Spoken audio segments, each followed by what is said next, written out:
자, 짧게 하나만 재밌는 뉴스. 김종인이 한일 해저터널을 아젠다로 던졌는데요. 국민의 지임에서도 반대 의견이 나왔어요.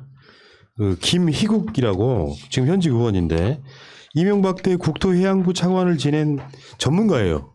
이 사람이 2003년 정부가 해저터널을 검토했지만 이미 실효성이 없다는 결론이 났다. 일본의 침략 루트가 될 수 있다. 당에서도 심도 있는 검토가 필요하다. 말하자면 이런 거예요. 이 발표하기 전에 나한테 물어보지 그랬어. 뭐 이런 거죠.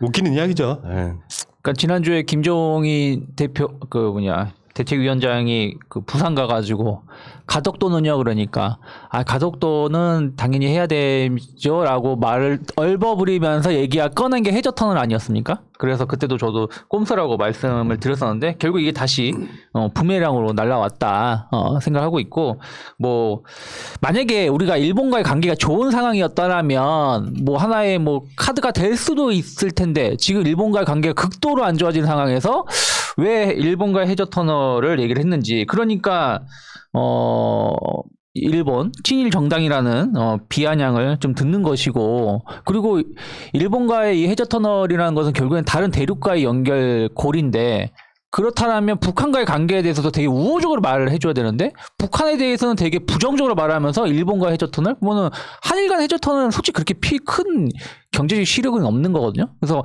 앞뒤가 맞지 않는 말을 하고 또 행동을 하고 그러다 보니까 결국에는 당 내부에서도 실효성 논란이라든지 이런 거에 대해서 반박이 나오고 있지 않나 생각하고 있습니다. 이 김희국 이 양반이 2000년 7월 달에 국정감사할 때 홍남희 경제부총리한테 무슨 말을 했냐면 빙층 맞은 정부다. 3년 내내 똥볼만 찼다. 이런 말을 해가지고 이게 이제 머리가 시원하셔갖고 기억이 딱 남더라고요. 시원하신 분이거든요. 후광이 대단하신 분이에요. 네, 그렇더라고요. 후광이 100개의 아우라죠. 네, 근데 오늘 말씀하신 거 보니까 그래도 뭐 제대로 된 말씀을 하셨다라는 생각이 좀 들고 김종인 비상대책위원장 그 이제 해저터널 말씀하셨는데 진짜 일반인 입장에서는 그냥 이렇게 말하고 싶을 것 같아요. 이 양반 노망났나? 이렇게 생각을 할 것 같고 그다음에 이제 품위 있는 정치인이라면 이렇게 말씀하실 것 같아요.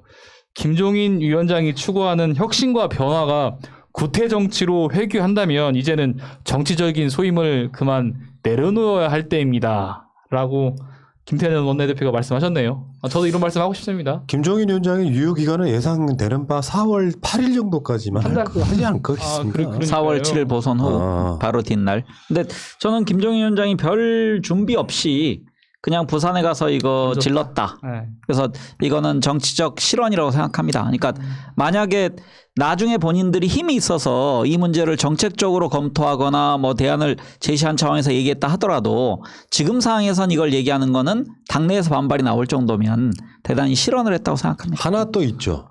한일 해저터널 정도 되면요. 부산시장이 할 공약은 아니죠. 그렇죠. 대통령 선거 공약 정도는 돼야 될 거고 저번에 지난 지방선거 때 그쪽 단일화 때문에 제가 부산 가서 들은 이야기인데 실제로는 민주당이고 지금 국민의 짐이고 한일 해저터널 이야기는 끊임없이 나오고 있는 건 사실이에요. 나도 처음에 그 이야기 들었을 때는 혹하더라고. 야 이거 뭐 저는 어떤 사정을 평가해 보기 전에 굉장히 획기적인 아이디어다라는 생각을 했었는데 그런 수준인 거죠. 아까 그 왕 작가님 말씀이 어디서 들은 이야기는 해. 한 5분 들은 거야. 그러니까 한일 해저터널이 이제 가덕도 신공항을 뭔가 더 덮을 만한 이슈가 되겠다라고 툭 던졌는데 이분 자체가 또 고집이 세잖아요. 김종인 캐릭터는 어떤 사람이냐면 대한민국의 제일 똑똑한 사람이라고 제가 생각해요. 그러니까 누가 이걸 비판하면은 이렇게 이야기합니다. 누가 그런 소리를 하는지 모르지만 해저터널하고 친일하고 관계가 없어요. 일본을 우리 목적을 위해서 이용할 수 있는 이런 생각을 해야 돼요. 그러니까 이런 논리를 만들고 있는 분들이 꽤 많아요. 경유지가 훨씬 더 뭐 이득이 있다 뭐 이렇게 이야기를 하는데 문제는 일본의 태도라고 생각해요. 경제성 이런 걸 떠나서 일본이 만약에 남북 관계가 좋아져서 철도만 연결돼도 일본은 대박 나는 것이고 근데 일본은 지금 최근에 주적 논란도 있지만 일본 자체가 반성하는 건 보여줍니까?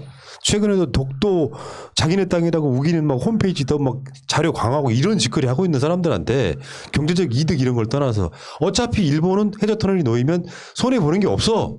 그 이득을 우리가 갖고 논할 필요가 없는 거예요. 왜?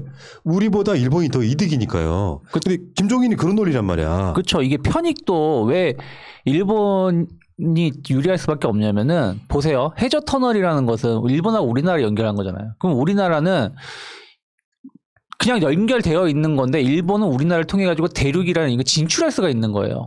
그러면 터널은 결국엔 일본이 더 유리하게 다른 국가들하고 연결을 가는 건데 공항이라는 것은 비행기가 뜨고 지는 거거든요. 국제공항이거든요. 그러면 전 세계의 비행기가 다 여기로 올 수가 있다라는 거예요. 그러면 공항 하나가 전 세계 대상으로 영업을 하는 거랑 해저 터널이 일본만을 가지고 우리가 영업을 하는 거는 완전히 편익이 다른 거거든요. 그런데 그걸 가지고 경제성이 있다, 양국을 다 좋은 거다 말하는 것 자체는 정말 편익에 대해서 전혀 연구도 안 해본 사람이다 생각하고 있습니다.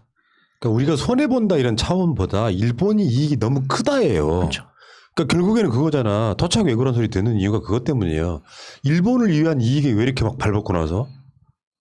나 이게 되게 웃기는 얘기 같고 일본이 한 20년 정도 다 해년마다 대한민국 국민 또는 아시아의 모든 국가들한테 드리는 사죄 같은 무슨 행사를 개최하면서 미안하다 강제징용 위안부 문제 이런 문제는 다 해결해주고 그렇게 한 20년 지났다면 설린 우호 차원에서 뭐 그럴 수 있겠지만 이건 뭐 불과 작년 재작년에 무역 전쟁 일으켜 가지고 한국 곤란하게 만드는 거 보세요. 그런 놈들한테 무슨 터널을 연결해 줍니까?